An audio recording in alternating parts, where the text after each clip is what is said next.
Now we're going to talk about a specific area of healthcare reform. It's the pharmaceutical industry and how they are influencing it, and other parts of the laws that they're influencing, whether they were passed in the Bush administration or going to be passed in the Obama administration. Person who's an expert on that is Tom Hamburger. He's from the Los Angeles Times. Tom, welcome to the Young Turks. Thanks, Cenk. Good to be with you. It's great to have you here. So the pharmaceutical industry is a group that Barack Obama ran heavily against in his campaign for president. Yet it seems that he's embraced them now that he's president. How has he done so, Tom? Well, Cenk, first of all, you're right that Barack Obama, like most other Democratic Party national candidates, ran attacking the pharmaceutical industry. In Barack Obama's case, it served two purposes. On the one hand, he could point to the pharmaceutical industry, drug prices, the effect they have on overall healthcare inflation, and compare the prices that Americans pay with those overseas. And secondly, he could point to another of his favorite topics during this campaign, which was the role of lobbyists in Washington. And there's been for, I think, the last couple of decades, no lobby stronger than the pharmaceutical industry. And so it was during the campaign that Barack Obama, the drug companies were a frequent sort of whipping boy in his campaign speeches. Tom, let me interrupt you there for a second. Yeah. While he was doing that, do you know how much money he collected from those pharmaceutical companies at the same time? That's a very good question, and I can get the answer for you in a second, but I can tell you that it was a prodigious amount. He specifically, of course, advertised that he was not accepting money from lobbyists, but non-lobbyists of employees of the drug companies were substantial contributors to his campaign fund, as they were to other major candidates. As you're looking at that, Tom, let me ask you a different question. I don't know if you know the answer to this, but I thought I saw, I forget if it was in your article or somewhere else, that he collected about $18 million from the healthcare industry. No, I think it was an Oberman's rant last night that I heard that. Do you know if that's true? That seems like a I can very find it high out number. For you in a second. In the 2006 cycle, which I just happen to be looking at now, that figure is about right for the amount that was contributed, let's see, overall. So it strikes me as a little bit high, but we can check that in a second, and if you want to ask me another question, I'll get the answer, and we can come back to it. All right. So now, since he ran against them, I was going to say you would think that he would then act against them when he's president, but of course we know with politicians that's not really the case. Yes. So you would think that he would embrace them, and he has. How has he embraced them? Well, one of the things that we've seen, and really since the beginning of the healthcare reform negotiations post-election, is that the pharmaceutical industry has had what Billy Towson, their chief lobbyist in Washington, describes as a seat at the table. And in part, that was because the pharmaceutical industry decided to make its own affirmative effort to reach out to the Democrats and to the Obama White House and sort of offer a friendly hand in the cause of reform. That's part of it. And I think the other part is that this administration, having studied what cost Bill and Hillary Clinton health care reform in 1994, have decided they really need to make sure that the biggest players in both lobbying and campaign finance are inside the reform tent, not outside. And so there's been a sort of mutual embrace, is what I'd call it. And I think you've seen both the pharmaceutical industry reach out the hand and the White House grasp it and work a series of deals. We're talking to Tom Hamburger from the Los Angeles Times. He wrote about this today. Obama gives powerful drug lobby a seat at the healthcare table. We'll put up a link to that article on theyoungturks.com. Of course, you can get it at latimes.com as well. So, Tom, how has he specifically? How many meetings have they had? What deal has he given them?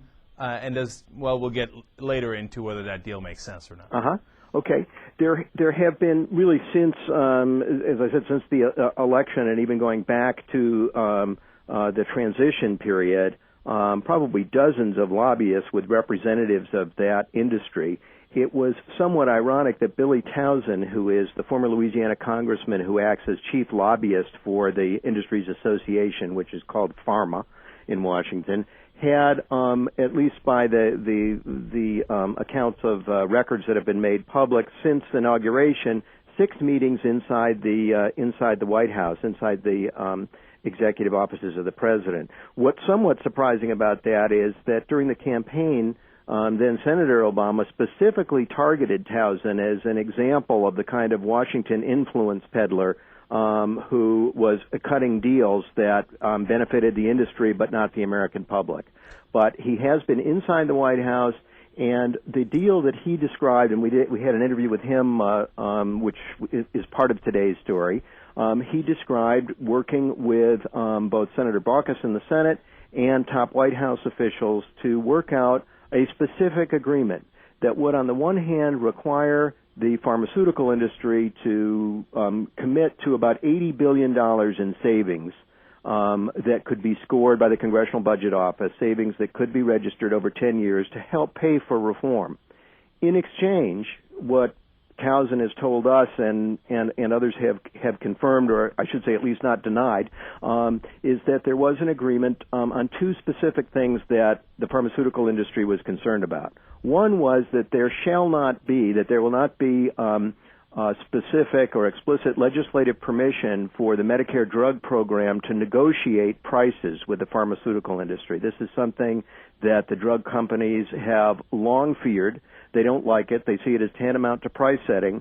And what Towson says explicitly is that there was such a deal. Secondly, he says in a separate discussion with the White House, he secured an agreement that the White House would not pursue another of Obama's campaign pledges, which was to allow the importation of pharmaceuticals from Europe and Canada. As you know, those because of the government price policies in those foreign countries, the prices are lower. Importation would lower prices in the United States, but threaten pharmaceutical industry profits. Tom, let's talk about whether that's a good deal or not. First, when I hear that the government doesn't get to negotiate with these companies, that drives me crazy. And when I hear they claim they're going to give up $80 billion for it, I immediately think, well, that non-negotiation plus the non-importation of drugs from Canada must get them more than $80 billion, otherwise they wouldn't make the deal. On the other hand, I'm not even sure that I trust that they're going to do that $80 billion in savings. But there is an additional element to it, too, which is that they're going to help Obama pass health care reform. Again, I'm skeptical about that. But when you look at those, the give and take of that deal, what do you think? Did Obama strike a fair deal here, or do you think he got rooked? What's your thought on it? Here's the way that I look at it, in part through the instruction of some of my friend of mine, a source of mine who has studied the history of major social reforms. And that is the most important thing to understand is that Obama got a deal, at least a preliminary deal, which brought the pharmaceutical industry inside the tent, advertising and supplying millions of dollars in advertising in support of the concept of reform instead of what happened in 1993 and 1994, spending those same sums against reform. Part of the calculation is that if we can keep, this is the White House calculation, if you can keep major powerful interests on your side, or at least keep those that opposed the health reform initiatives in the past, at least keep them split and some of them on your side, that you have a chance of passing a national health reform legislation. And that doing that, even if the initial legislation is imperfect, is such a significant victory that it allows you to move forward and over time, if necessary, correct for mistakes that were made or promises that did not benefit the public generally. We're talking to Tom Hamburger from the Los Angeles Times. He wrote about this today. Tom, how long does this deal last? Does Obama basically pledge for the next 4 years not to negotiate any of those prices? And how much can we really trust the healthcare industry to really give us the $80 billion in savings?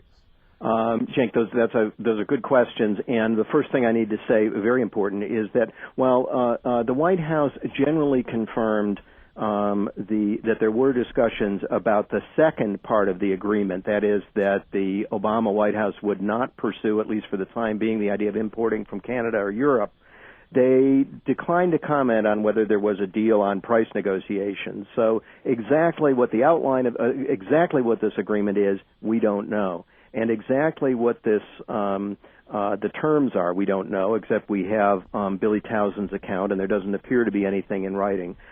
I can tell you what the way that I look at it is that it's an informal and kind of early deal designed to keep pharma on the side of reform, and that one of the things that Towsend said, he understands this is a fluid process. While the language that they like, both on importation and continued rule against negotiation of prices, is inside the current Senate package. It is not in the House bill, and if the House bill should become dominant, if it should triumph in conference, what Towsend and the pharmaceutical industry says is we reserve the right to pull out of this agreement and to oppose this. So it's all very fluid, and it's important to emphasize that. Nonetheless, the overall point that you started with is real, which is that despite the rhetoric of the campaign, the Obama administration has embraced the pharmaceutical industry, brought them inside, and cut a deal to at least keep them on the inside in supporting reform so far. Tom, is pharma the largest lobbying group basically in the whole country, and how much money do they spend? Yes. It is and has been for the last couple of decades, the largest lobbying group in the U.S. Number one on the charts that are, or the lists that are collected by a bunch of sort of watchdog organizations. I use the Center for Responsive Politics. What they showed was an astonishing sum. In 2008, the industry was number one on the list. This is from memory, but for spending $80 million on lobbying expenses in Washington. That's lobbying the executive and legislative branches. And I'm getting this from your article. In just the last 4 months of this year, $68 million. $68 million. Just in 4 months. 4 months. So in 4 months, they have almost, they're what is that, 80% or more along the way to reaching the total of all that they spent in 2008. These are prodigious spenders, and if you look at one of the other things that's interesting, and we didn't get into it in today's article, but it's something I hope we can return to. It's also interesting to look at the list of those who are being hired, and what you find is a list of now increasingly prominent Democrats, those who were either tied to the campaign or tied to the Clinton administration, and those who have influence with an Obama White House. You know, $64 million seems like a lot of money, but they're talking about here whether they're going to save or their companies and their industry overall is going to cost billions of dollars. Exactly. Right? So $64 million is actually a pittance to them. But for $64 million, that goes a long way in Congress. So you can buy these senators and congressmen get bought real cheap. You know, Mike Ross, what did he get? He got around $29,000 from the healthcare industry, and he's doing their bidding on the public option. I mean, it's nothing. Yes, and in part, Jake, I think one of the other ways in which you want to think of this is that the money is not only limited to those tens of thousands of dollars in direct campaign donations to a candidate's fund, but also in the issue advertising, in which really unlimited sums are spent. It's very hard for us to calculate. I asked Pharma what they are spending. You know, they've got a new version of the Harry and Louise ad that they're doing with a Families USA organization promoting the idea of reform this time. And all that they would tell me is that it's a multi-million-dollar ad campaign. But I think you can count on it being tens of millions, and it's another advantage that the White House has. It now has a private sector industry willing to spend tens of millions basically on behalf of its goal. Finally, Tom, I want to ask you about the media's role in this. As I see articles about this, I'm not referring to yours, obviously, but I read the Associated Press. I read all the different newspapers. You don't see the motivation of the politicians' question nearly enough. You know, obviously you're doing so here in regards to Obama, but so many times I see the blue dog Democrats being called conservative or moderate Democrats, when in reality by taking away the public option, for example, they're actually costing more money to the budget and adding to the deficit. They're actually corporatist Democrats. They're bought and sold. Do you think the media is doing a poor job of covering the real motivations of these politicians? Gosh, I'm not a media critic. I sometimes feel like I'm a victim of what's happened to the economics of newspapers. But I think that, Cenk, that your point is very well taken, which is, and it's particularly interesting now that this town is dominant. You know, is that you have Democrats dominant in at least in two branches of government, in the executive and legislative branch. And one of the choices that's always made is to what extent Democrats put out the welcome mat to corporate interests who in the past were aligned with Republicans. The choice seems to me in the Obama White House, and from those that we were just talking about this, that it's a good. They've decided it's a good idea to bring in those interests because they can kill you if they're not on your side.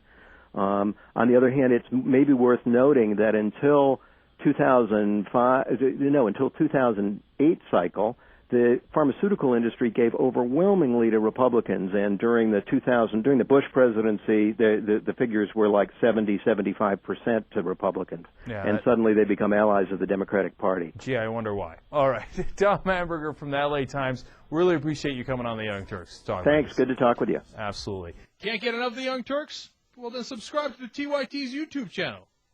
What's the matter with you?